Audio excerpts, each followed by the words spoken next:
Hello, my beautiful friends. It's Catherine Ewing here. Sorry as I get adjusted in my seat. Uh, Hello and welcome to tonight's tapping together.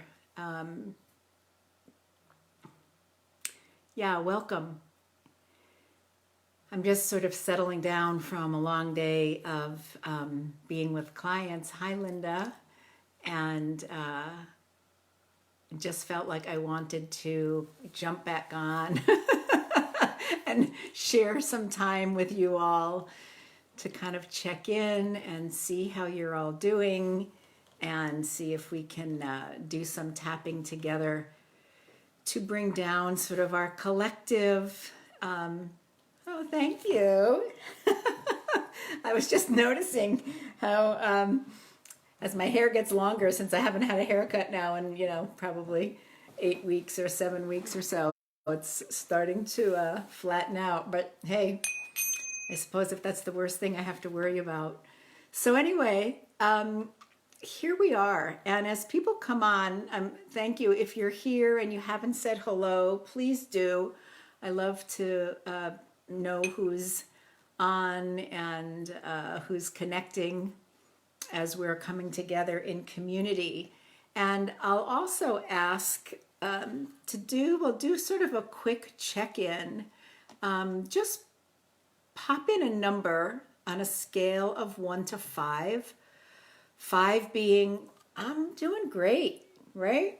I'm really doing very well. And 1 being, I'm really, really struggling. So just to sort of help me get a pulse on where people are at on this Thursday evening.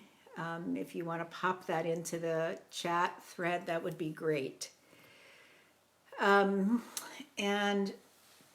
as I have been doing recently in my lives and in my tapping group, hi Mara, in my tapping group, I've been using my tingshaws. If you are familiar with these or unfamiliar, they're beautiful, I don't know what, metal discs. They're quite heavy and they are made from different metals and they're prayed over as they're made and they're sacred symbols. Good today. Yeah, rough night last night. I saw you in your gear, Linda. You looked all geared up. So like singing bowls, the tingshaws also are made from a variety of metals that each sort of have a different vibrational frequency. And of course, they all contain the prayers and the high vibration of those who made them. So I like to just start sessions with these, both to sort of help mark the beginning of the time together and sort of create a distinction between kind of where we've all been as we come to gather together. To differentiate now, we're creating a new space, a sacred space. We're gonna, for the time that we're here, sort of leave the other things at the door. And also because as we, I don't know, do you play tingshaws? Knock them together, chime the bells. I'm not sure what the appropriate language is for tingshaws. It sends out not only sound, but vibrational frequency that acts kind of like a laser beam to move through the energy system and settle discordant energy. It sort of balances out any energy that's misaligned, and it helps to bring us more into alignment with a higher vibration. So we'll just do that a few times as people come on. And again, if anyone else has come on, since I said this at the beginning, if you want to please just say hi and let me know that you're here. And also on a scale of 1 to 5, 5 being I'm awesome, 1 being I'm really struggling, just to kind of give me a sense of where you're at as we gather here this evening.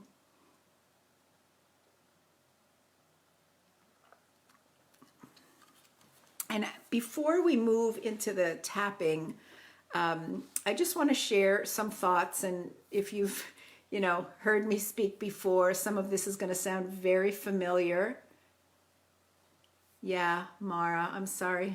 We will hold you in our prayers, and certainly surround you with light and love as we move through this time together this evening. And I hope that whether you feel well enough to participate in the tapping or just,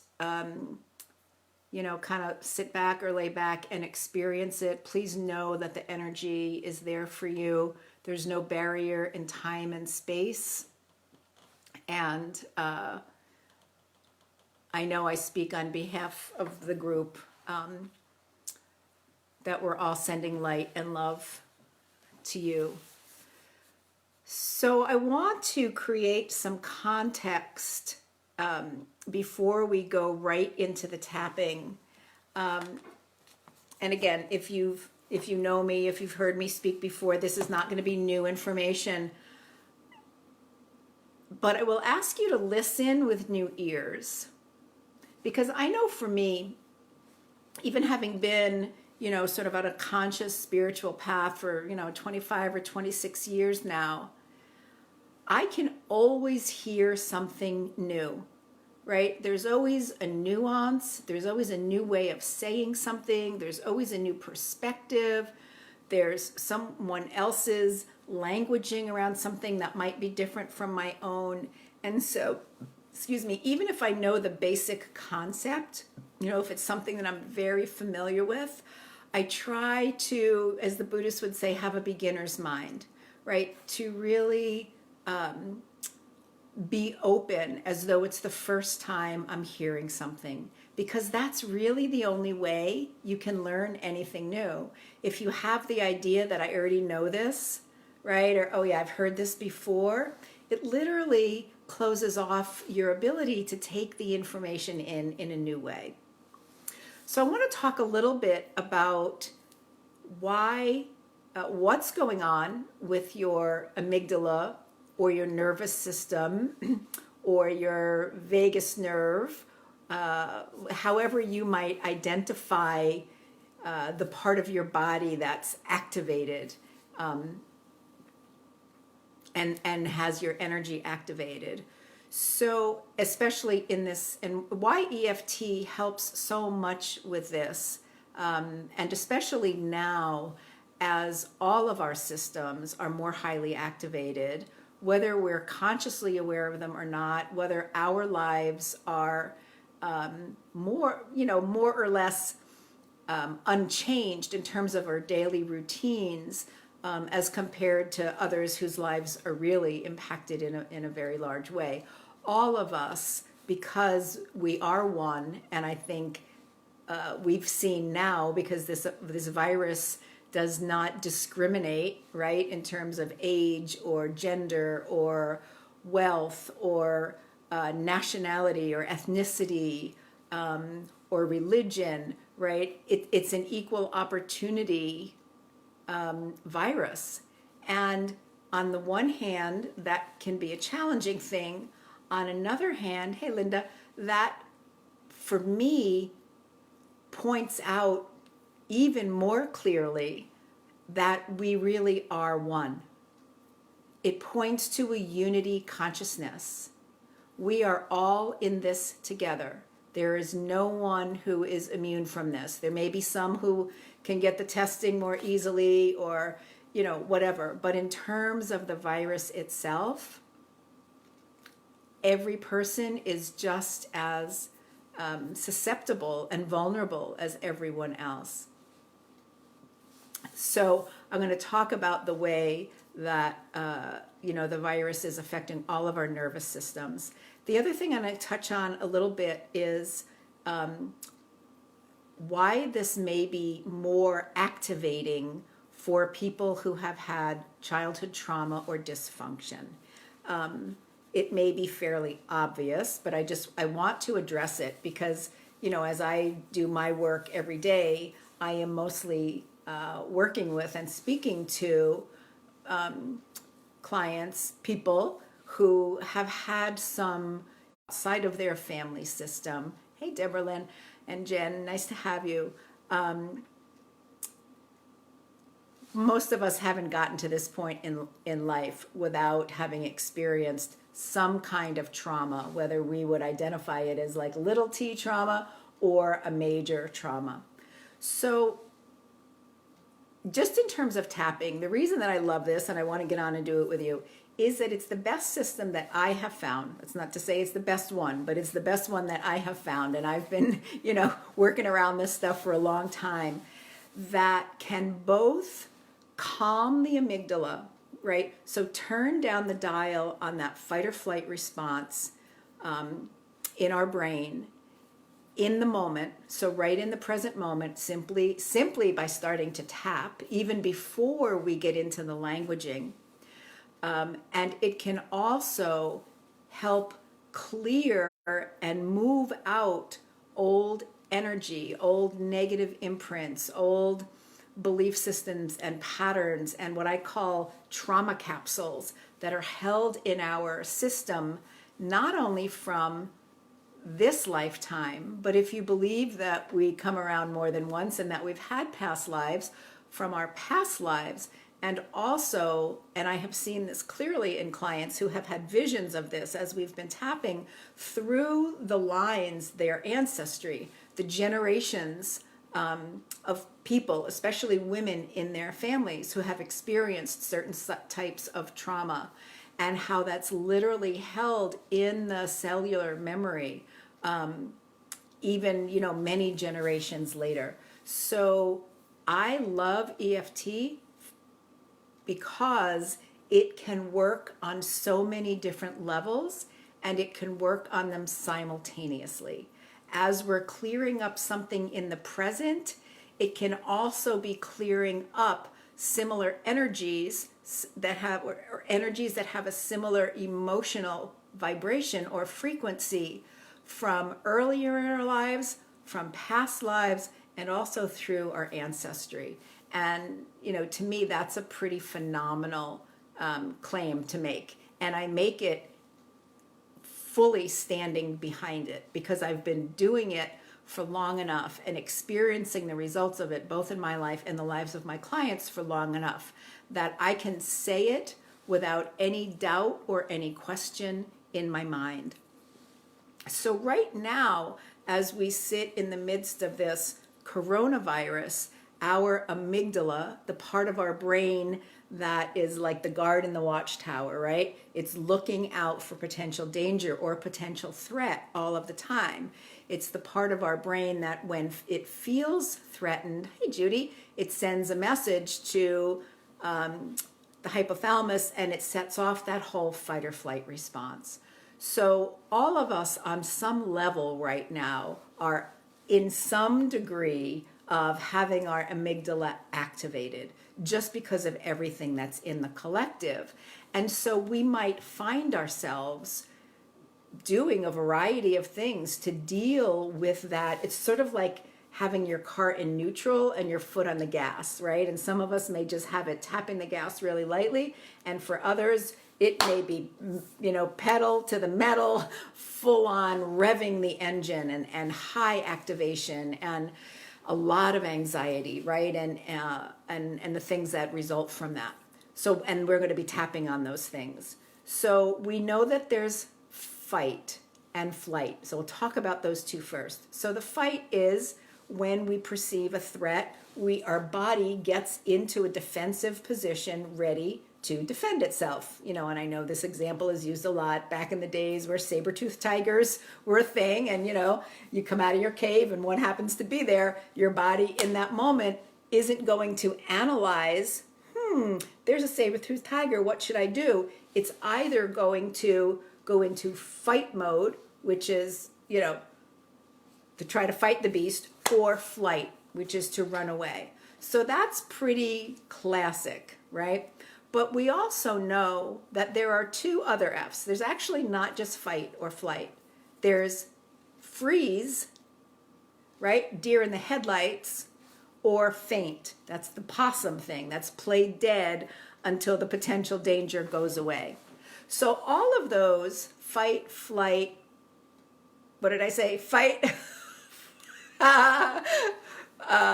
fight, flight, freeze, or faint, all have different ways of showing up, right?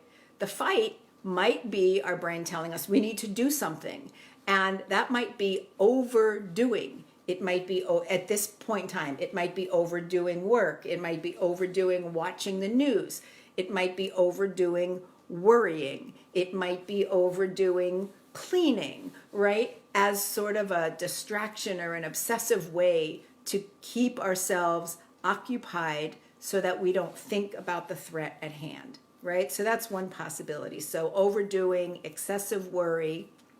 The flight might be running away. It's a little bit of the same thing, kind of the sticking your head in the sand, not wanting to know anything about what's going on, or overindulging in things that will sort of dull your senses perhaps, or help you to numb yourself. And sometimes that may be, again, it seems counterintuitive, but it may be an overwatching, an overconsumption of news, just like a soldier maybe who has PTSD watching war movies over and over and over again, sort of expecting a different response.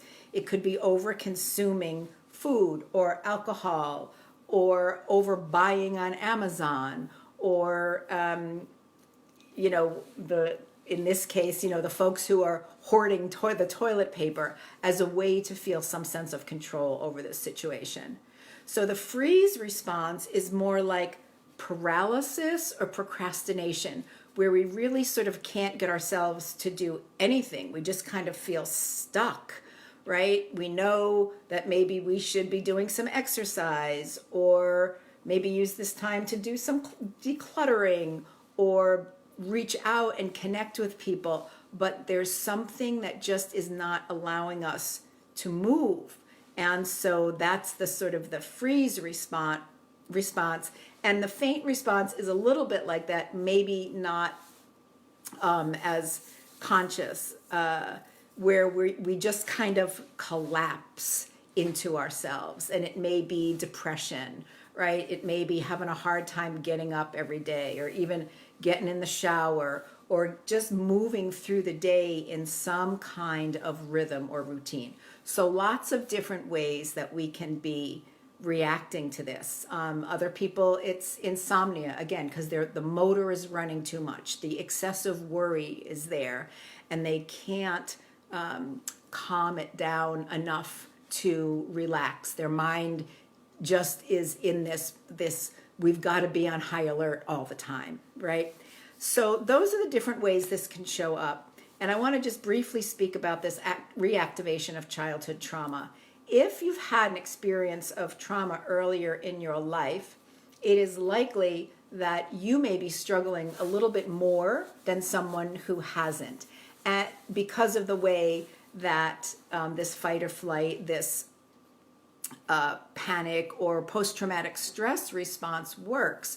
Because the energy, if it's unresolved and still stuck in the body, it will get triggered by something that's happening in the current moment. So I'm going to give you two quick examples from people that I've spoken with this week, just to sort of make this more concrete, and then we're gonna go ahead and get into the tapping. So I was speaking earlier this week with someone, and she was talking about really her excessive worry about going to the grocery store. And as we were talking, she mentioned that, sort of kiddingly, her kids have told her that she has something that they're terming medical anxiety or medical trauma.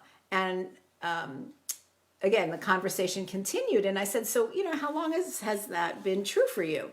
And she said, oh, absolutely. She said, without a shadow of a doubt, it happened when I was 16.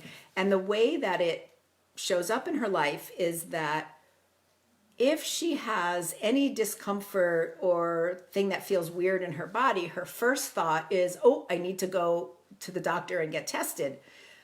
On the flip side of that coin is this tremendous anxiety and fear about what the test results are going to be. So she's got sort of this two sides of the coin. She wants to immediately go to a doctor and get a diagnosis, but she's terrified of the diagnosis.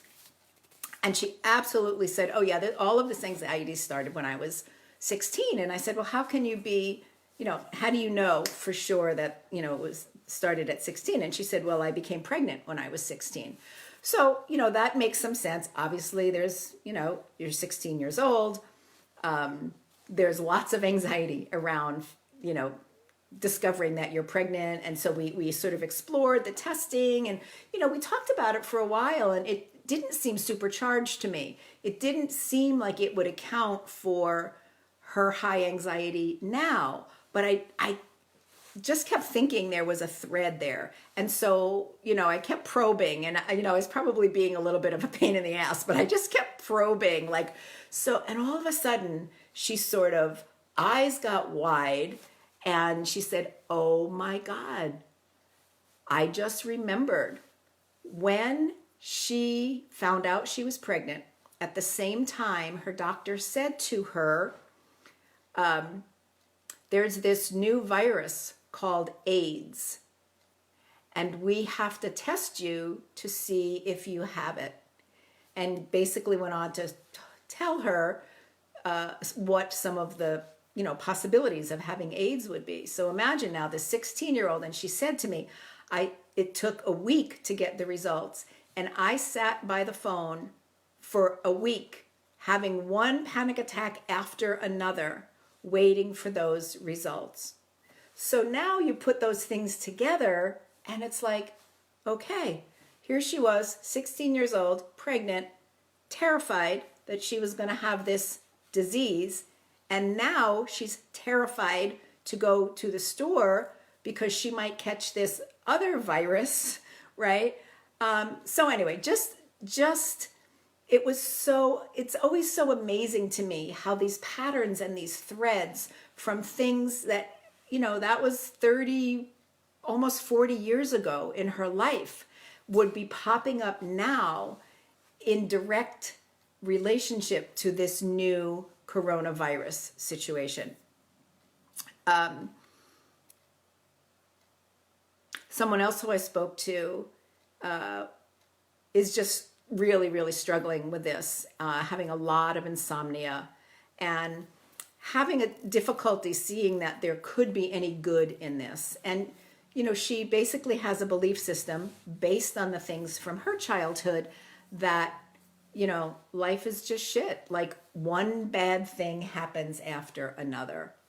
And I know the story of her childhood and her life since then. And her experience, unfortunately, is that she continues to have one negative occurrence in her life after another. And so she's not sleeping at all. Lots of things are sort of falling apart in her life right now, that for me, again, are a direct reflection of this pattern of abuse, nobody ever having her back, right? Being, having to go it alone basically for her whole life. So just be aware that if you have some trauma, it's very likely going to show up during this period when all of our nervous systems are more highly activated. But that's why we're going to tap. So we're going to get into some tapping now because I've talked way long enough.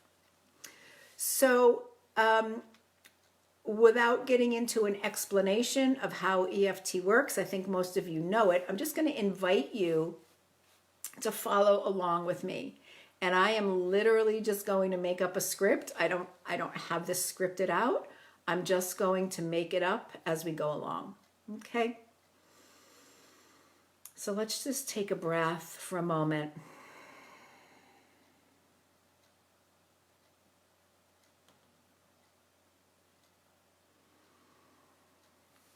And we'll begin to tap on the side of the hand. It's called the karate chop point. It doesn't matter which hand you use. Just go ahead and tap along.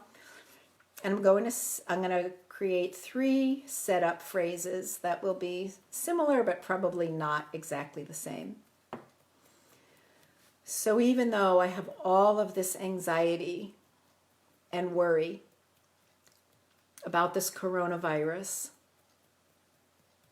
and what it's going to mean for me and my family and the people I love, I deeply and completely love and accept myself and all of my feelings. And I'm just going to invite you as we start to be aware for yourself, again, of how high your own anxiety is, of where you may be feeling this anxiety in your body, and if there are particular concerns or worries that you have. And we'll just check in at the end and see what, if anything, has shifted for you. So even though there's so much uncertainty and I feel so overwhelmed, I choose to deeply and completely love and accept myself and all of my feelings. Even though we really don't know what's going to happen, and that uncertainty and fear of the unknown really has me scared. I can feel it in my body, this heaviness in my chest, this tightness in my belly, this disrupted sleep and excessive worry. And I deeply and completely love and accept myself and all of my feelings. And we're just going to tap along first on the top of the head. So much worry, so much fear. On the inside of the eyebrow now, again on either side or on both sides, whatever's comfortable for you. It's overwhelming and out of control. On the side of the eye, again, either one or both. I feel so powerless. Powerless to change anything. Powerless to do anything. Under your eye. So much overwhelm. And so much anxiety. Under your nose. I'm not handling this very well. I feel so nervous all of the time. Under your lip. I'm constantly worried about whether I'll get infected, or someone in my family will get infected, or someone that I love. On the collarbone. Or maybe I know already that I am infected, and I'm so afraid of what might happen. Under your arm.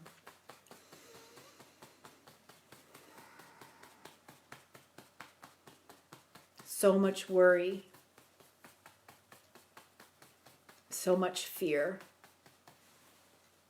On the top of the head, nobody really knows how long this is going to last.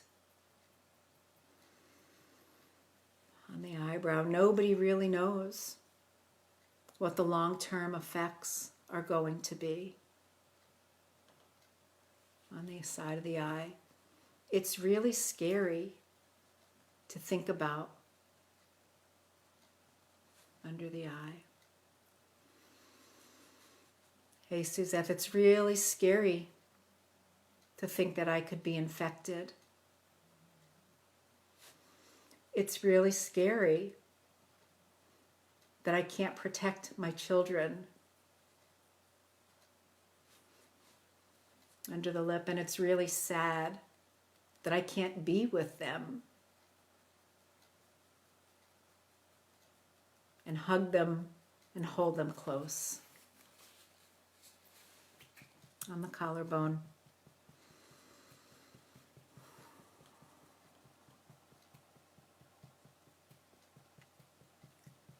I'd like to find a way to stop the excessive worry, to stop the behaviors that I know aren't supporting me. I'd love to find a way to get a good night's sleep and to just let go of all of the fear, of all of the uncertainty, of all of the anxiety and worry about this virus.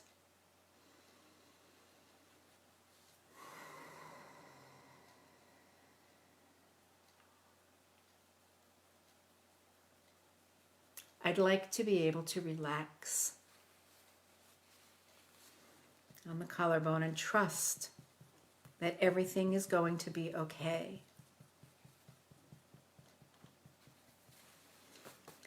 Under the arm, but it's hard to trust. It's hard to know who to trust or what to trust. And sometimes I'm not even sure that I can trust myself and my instincts and my intuition.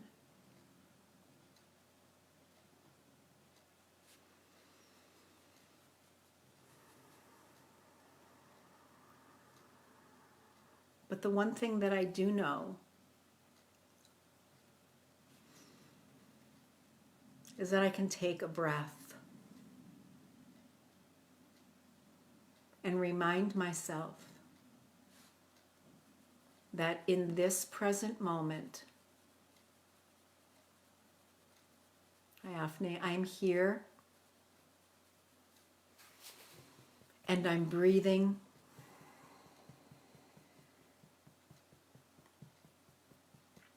and I can feel the grace in that moment and in that truth.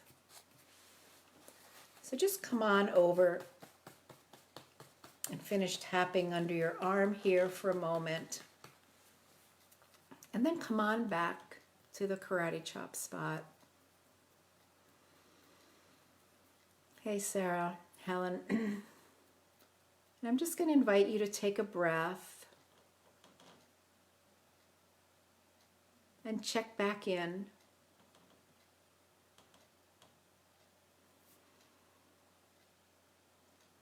And just do a little bit of a comparison, noticing where your thoughts are, where the intensity of your emotions are, and even how you're feeling in your physical body after just a few minutes of tapping, as compared to how you were feeling before we started. Hey, Sarah. And I would love to hear from you if you want to put some comments in the chat about anything that you're noticing in the present moment. I know some of you came on toward the end of the tapping. Good, Mara. So for those of you who aren't familiar with the numbers, at the beginning I invited people to just, on a scale of 1 to 5, 5 being that they were feeling great, 1 feeling that they were feeling terrible, to kind of check in and see where you were when we started.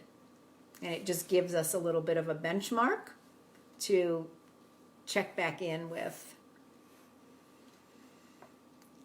So does anybody else have anything?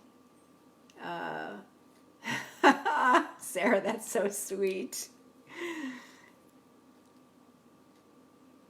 Anybody have any other observations about their own thoughts, their own emotions, what they're noticing in their own physical body? Or if something came up for you very specifically that you would like to tap on. Still at a 4. 4 is good. Especially for you who's going out into the world and, doing your Florence Nightingale, your nursing work for us all. Thank you.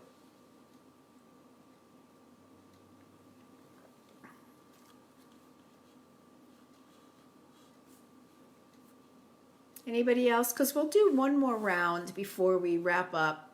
Oftentimes the second round helps to,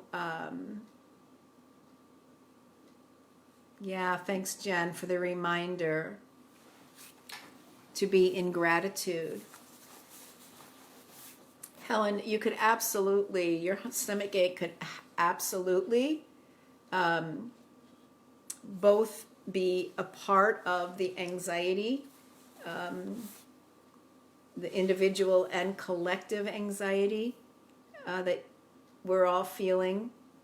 Certainly, I know I've talked to people who have been struggling with stomach aches, mostly people who have to go out to work and be in the public more. And certainly tapping can help. So we can focus this second round more on the physical aspects, and we will definitely bring in your stomach ache. So just notice for yourself, Helen, again, on that 1 to 5 scale, how intense is it? And in this case, I would turn the scale around, and 5 would be sort of the highest intensity, like it's really bad, like doubled over, painful, 1 being just aware of a little bit of discomfort there. So you can just hold that in your awareness, so you can share it on the chat if you'd like to. And then, so let's go into a round of tapping on some of the physical aspects of this. Food-based, okay. So even though I'm doing a little bit better, I'm still having some anxiety and some physical pain in my body. And I deeply and completely love and accept myself and all of my feelings.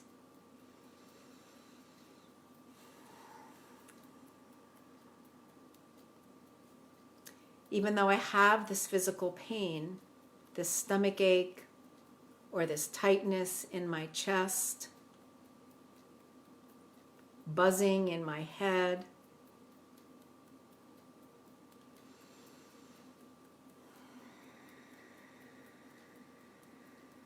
I choose compassion for myself and gratitude for my physical body, for all of the ways in which it supports me, for all of the ways it allows me to operate in the world and enjoy everything this world has to offer.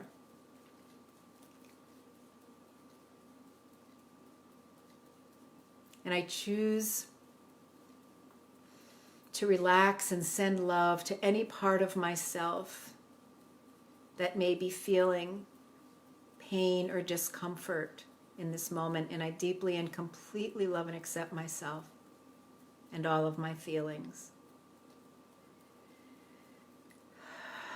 Even though I'm generally doing okay,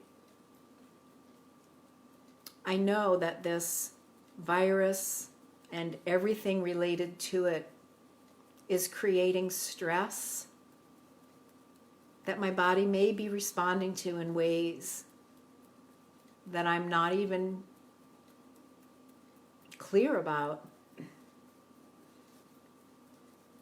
And so I choose to trust that through tapping and calming down my nervous system,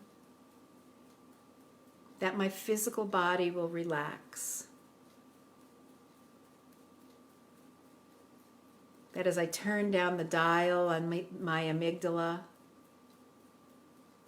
that sense of calmness will spread all the way down my spine, through my nervous system, through the vagus nerve that touches every organ and every system of my body, allowing me to feel deeply and completely relaxed and at peace.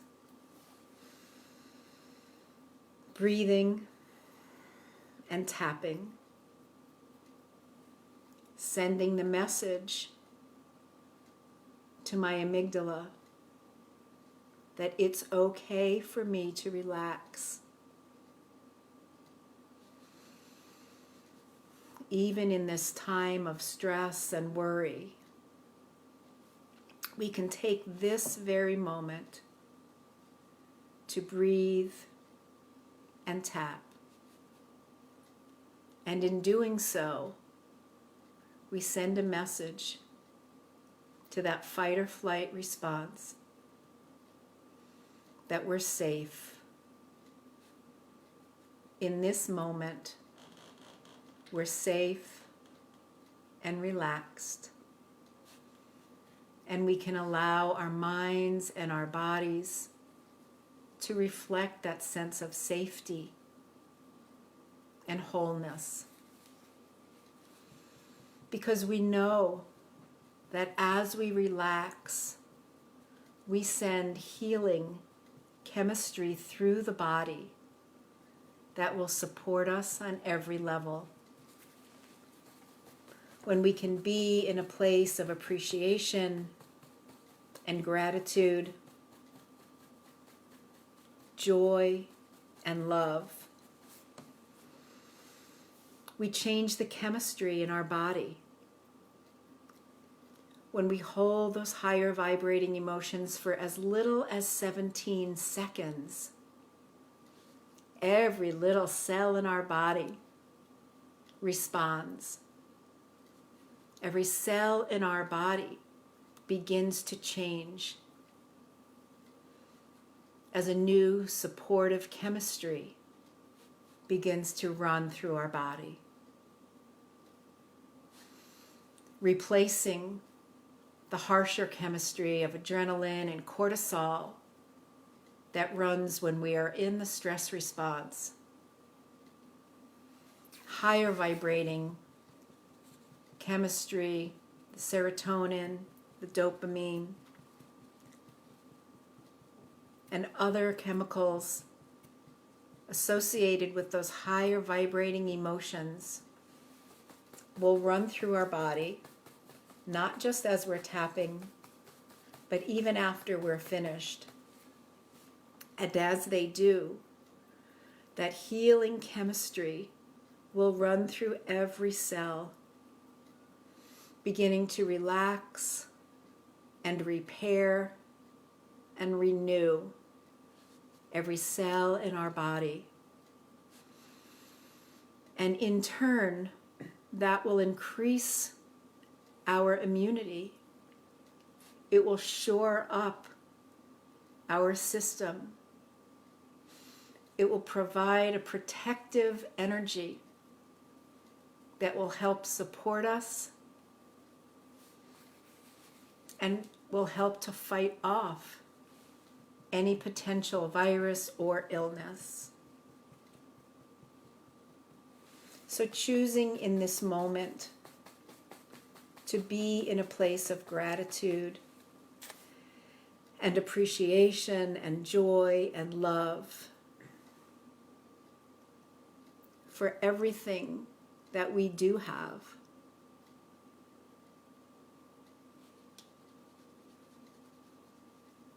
Whether it's the flowers outside, the birds that are starting to chirp,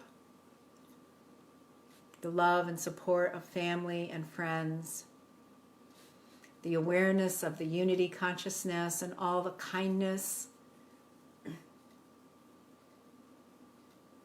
and all the generosity and all the caring that we're seeing spreading from all the wonderful creativity that we are seeing by the artists coming forward. Just spending a moment with that truth, with the truth of that aspect of this crisis that we're in. Because every crisis also offers opportunity. So as we close our tapping session here, let's be in gratitude and appreciation, in love and joy for the opportunity to be together, for the opportunity perhaps for more time to do our inner work, to slow down and relax, to be with family, and to recognize that there may be something greater on the other side of this coronavirus. And for that we say thank you, thank you, thank you. And we send out love and healing for all of those who are suffering, who have lost loved ones, and who are out in the world working to keep all of us safe, holding you all in love and light, and so it is.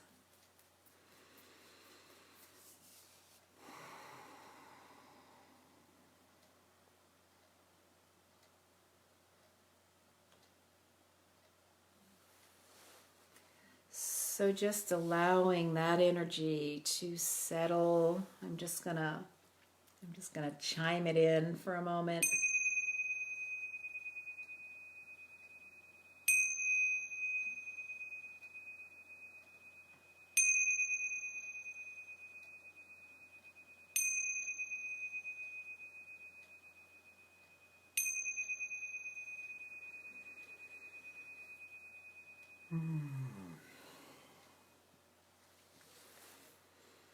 And just taking the opportunity, another moment or so, to just, again, check in with yourself. Perhaps this time starting with your physical body, noticing whether anything has shifted or changed. Noticing if perhaps you might feel a little more expanded, expansive, a little more open than when we started. If your mind is feeling any quieter, your body any more relaxed.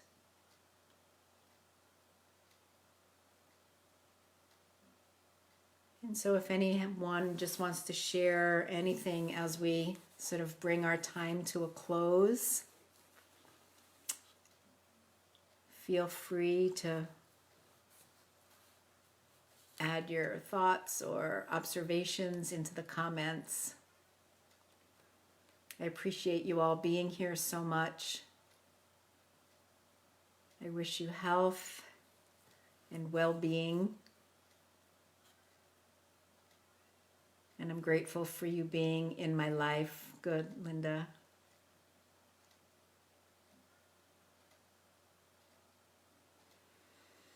And so if you're joining us at the end here, just know you're welcome, Mara. Sending prayers, honey.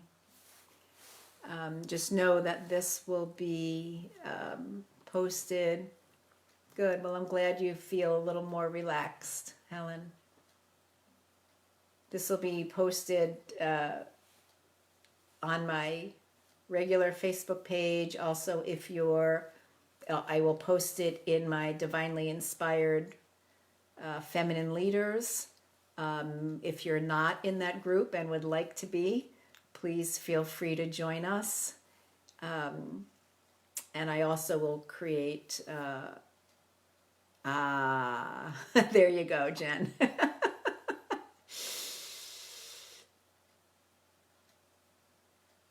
All right, Linda. Thank you. I'm glad we had a chance to do that second round. The second round always, because the first round can bring it up, and then we can just bring it right back down. All right, my loves. My cat is at the back door insisting that I let her in for about the 15th time today. So I'm gonna go do that. She likes this new game now that I'm at home more, see how many times she can get mom to open and close the slider during the day. So, namaste, everyone. Lots of love and light your way, and I will see you again soon. Bye now.